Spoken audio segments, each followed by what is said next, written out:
pertandingan semalam benar-benar Kurniawan menipu China. Kenapa saya mengatakan seperti itu? Ya karena memang sebelum pertandingan dimulai, pertandingan berlangsung antara Indonesia melawan China pada pertandingan penyisihan di grup B, banyak orang skeptis dan juga pesimis khususnya di Indonesia ya.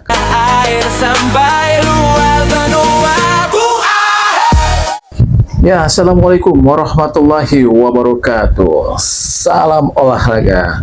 Baik rekan-rekan semua, berjumpa kembali dengan saya Hadi Gunawan atau Bung Ahai dalam The Ahai Show. Ya, China kena tipu Kurniawan. Nah, ini bahasan saya tentang pertandingan semalam ya, antara Indonesia melawan China pada pertandingan penyisihan grup B di Piala Asia di bawah usia 17 tahun yang sedang berlangsung di Arab Saudi. Tepatnya semalam pertandingan berlangsung di lapangan A di kompleks Stadion Raja Abdullah di kota Jeddah, stadion tempat di mana kita pernah menahan Sri Arab Saudi di kualifikasi Piala Dunia di ronde ketiga saat itu dengan skor 1-1. Nah, pertandingan semalam benar-benar Kurniawan menipu China. Kenapa saya mengatakan seperti itu? Ya karena memang sebelum pertandingan dimulai, pertandingan berlangsung antara Indonesia melawan China pada pertandingan penyisihan di grup B, banyak orang skeptis dan juga pesimis khususnya di Indonesia ya, karena memang penampilan tim ini tidak se-perform penampilan tim usia di bawah 17 tahun sebelumnya ya, yang sukses melaju ke babak perempat final bahkan lolos ke Piala Dunia. Bahkan di pertandingan uji coba juga tidak terlalu baik ya, khususnya saat melawan China karena dikalahkan dengan skor 7-0 dan skor 2-3. Tapi ini di bawah atau masih di bawah asuhan pelatih Nova Arianto, sebetulnya pelatih yang sukses membawa Indonesia lolos ke babak perempat final dan juga Piala Dunia di edisi Piala Asia di bawah usia 17 tahun di edisi sebelumnya. Nah, tapi Kurniawan juga tidak perform juga saat membawa tim ini di event Piala AFF di bawah usia 17 tahun ini ya. Mereka gagal untuk melaju ke babak semifinal karena kalah bersaing dengan Malaysia dan juga Vietnam. Bahkan melawan Malaysia kita kalah 0-1 dan melawan Vietnam kita imbang 0-0 dan hanya menang melawan Timur Leste dengan skor 4-0. Nah, yang bikin agak membingungkan adalah saat melawan Vietnam. Karena saat itu sebetulnya tim asuhan Kurniawan sedang berusaha untuk maju ke babak semifinal, tapi ternyata Kurniawan menerapkan taktik defense, maksudnya bertahan ya, dengan menempatkan 5 pemain belakang, 4 pemain tengah dan juga hanya 1 Mirza di ujung tombak. Dan ini agak membingungkan, bukan hanya membingungkan di para pengamat tanah air atau pecinta sepak bola Indonesia ya, tapi juga membingungkan Vietnam karena kenapa Indonesia yang sangat membutuhkan kemenangan tapi justru bertahan seakan-akan tidak mau menyerang Vietnam. Tapi kalau saya melihatnya mungkin selain yang pernah saya utarakan, apakah ini mungkin sebuah simulasi untuk menghadapi event yang lebih berat di Piala Asia karena menghadapi Jepang, Cina dan juga Qatar. Karena bagaimanapun 3 tim ini memang tim-tim yang sangat tangguh di Asia ya, walaupun hanya kelompok umur. Kita jangan bicara senior karena memang tim Jepang dan juga Cina cukup bagus dan juga Qatar di kelompok senior. Nah, di kelompok ini juga tim ini kan 3 tim ini memang sangat-sangat tangguh di Asia. Nah, mungkin saat itu saya berpikir apakah memang ini hanya sebuah simulasi Kurniawan untuk menghadapi tim-tim ini. Tapi kan saat itu juga orang berpikir masih terlalu jauh, kita sedang menghadapi Piala AFF dan menuju semifinal, tapi Kurniawan seakan-akan menerapkan taktik bertahan melawan Vietnam saat itu dan hasilnya pun imbang 0-0 dan kita gagal melaju ke babak semifinal. Dan akhirnya kita bermainlah di Piala Asia di bawah usia 17 tahun di pertandingan penyisihan grup B dan melawan China. Ini sebuah pertarungan yang sangat menarik ya, tentu saja karena bagaimanapun kita menghadapi China sebagai juara 2 kali dan juga memiliki rekor yang sangat bagus di kualifikasi Piala Asia di bawah usia 17 tahun ini ya, dengan 5 kali kemenangan dan menggelontorkan 4 42 gol. Sungguh luar biasa China ini. Dan lagi pula di beberapa pertandingan uji coba dia mengalahkan tim tangguh Qatar, Saudi, dan juga menahan imbang tim Jepang, sebuah tim yang sangat tangguh di Asia. Bahkan maka itu banyak para pengamat di Cina dan pencinta sepak bola Cina sangat mengharapkan tim ini agar lebih sukses lagi, karena diharapkan sebagai generasi emas tim Cina usia 17 tahun ini ya, di bawah pelatih Jepang Bin Uki Shima. Makanya banyak mereka sangat berharap mereka mampu mengalahkan Indonesia, tim yang pernah dikalahkan dalam 2 pertandingan uji coba.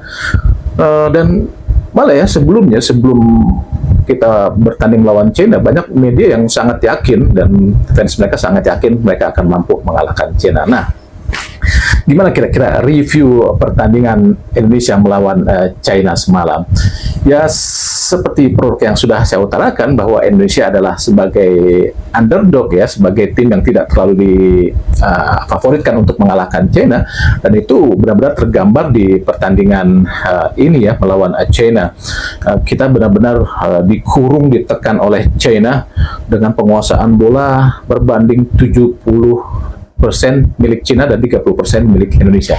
Dengan data statistik ini kita bisa terlihat ya, tergambar bagaimana dahsyatnya serangan China.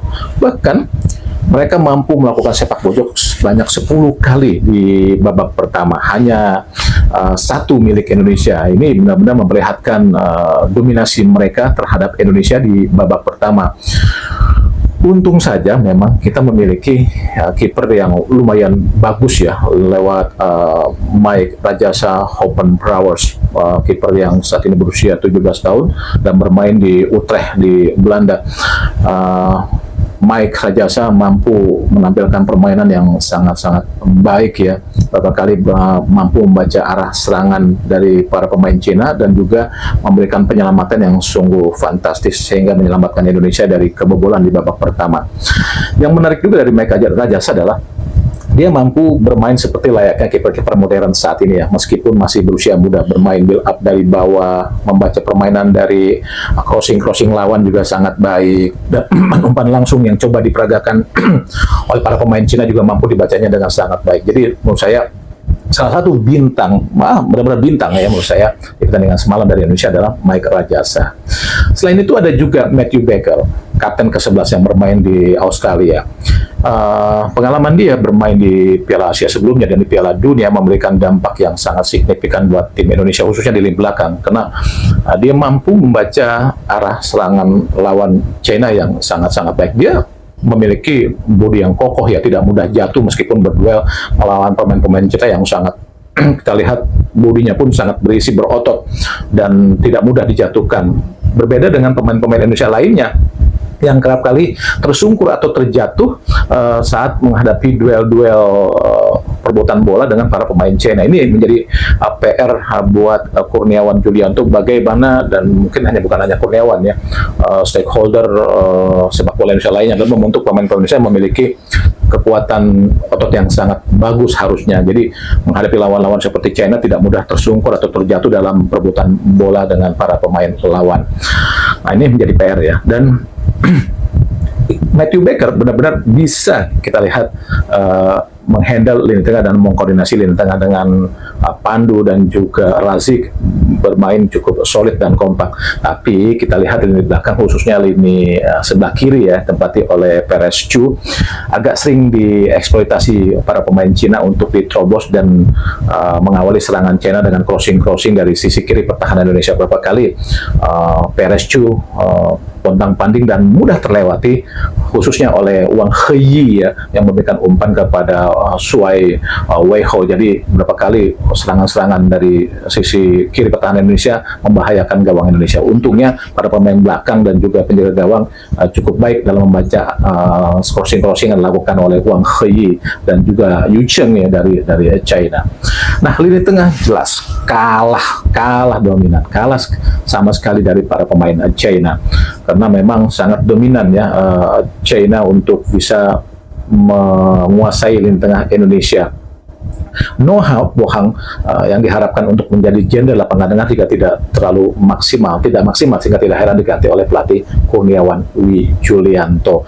Jadi memang lini tengah Indonesia benar-benar kalah mutlak dari para pemain China. Makanya pemain Indonesia itu akhirnya menerapkan taktik strategi umpan-umpan cepat langsung ke depan ya untuk bisa menghindari pertempuran di area tengah lapangan pertandingan, karena memang kita kalah mutlak dari para pemain China di lini tengah tersebut. Bagaimana Noah kalah bersaing dan juga para pemain lainnya seperti Fadan Faras juga kalah, Lia Rangga juga tidak mampu menerobos dari sisi sayap, begitu juga Dava Yuna, dan pemain depan Indonesia pun yang pertama adalah Bukhari tidak mampu untuk bisa menerobos pertahanan China di lini belakang yang dijaga oleh Li Chumpeng dan juga Nan Shixun. Bagaimana kompaknya pemain tengah China Wang Xiang, Wang He, He Shifan, Zhu Yunuo dan juga Pan Chouwei benar-benar mendominasi lini tengah pertandingan semalam, dan kita benar-benar kalah mutlak. Makanya tidak heran umpan-umpan langsung ke arah Bukhari dari belakang dan juga tengah kerap dilakukan oleh Indonesia untuk bisa langsung membahayakan gawang China. Di babak kedua juga masih seperti itu ya, kita benar-benar kalah bertarung dengan China, sehingga tidak heran memang penguasaan bolanya lebih mutlak dikuasai para pemain China. Nah, untungnya kita mendapatkan gol yang benar-benar tidak terduga sama sekali ya, umpan langsung dari belakang kepada Kenu Sanjaya, dan bagusnya Kenu Sanjaya mampu membawa bola dengan sangat cepat ya untuk bertarung dengan para pemain belakang Cina seperti Nan Shixun dan juga Li Chumpeng. Walaupun dikeroyok 3 pemain, tapi Sanjaya masih bisa mencetuskan bola ke gawang China yang dikawal oleh Chin Shiniu, dan Indonesia akhirnya mampu menang 1-0 lewat gol yang diciptakan oleh Sanjaya tersebut. Tapi ada catatan adalah bagaimana nanti melawan tim-tim seperti Jepang. Melihat bagaimana stamina pemain Indonesia sangat-sangat kedodoran. Ini luar biasa, agak beda ya dengan penampilan tim sebelumnya yang sangat mengedepankan fisik, dan saat ini tidak terlihat bagaimana stamina para pemain Indonesia. Berapa kali kita lihat para pemain Indonesia bertumbangan kena kram dan kecapean sehingga tergeletak karena memang situasinya selalu ditekan oleh para pemain Cina. Ini menjadi PR yang sangat penting buat Kurniawan Wi Julianto dan harus dibereskan mungkin di lain waktu. Kalau sekarang mungkin tidak akan bisa ya, karena memang waktunya sangat mepet sekali. Mungkin hanya pemulihan saja saat menghadapi Qatar nanti, semoga mereka bisa tetap menang. Nah, melawan Jepang tentu ini pekerjaan yang sangat berat jika dengan kondisi fisik seperti itu, karena Jepang memiliki kualitas yang sangat berbeda. Oke, itu demikian ulasan saya, review saya mengenai pertandingan Indonesia semalam melawan China pada pertandingan penyisihan grup B di Piala Asia di bawah usia 17 tahun 2026 yang berlangsung di lapangan A Kompleks Stadion Raja Abdullah di kota Jeddah, Arab Saudi. Dan demikian bahasan ini saya akhiri. Saya ucapkan terima kasih. Wassalamualaikum warahmatullahi wabarakatuh dan salam olahraga.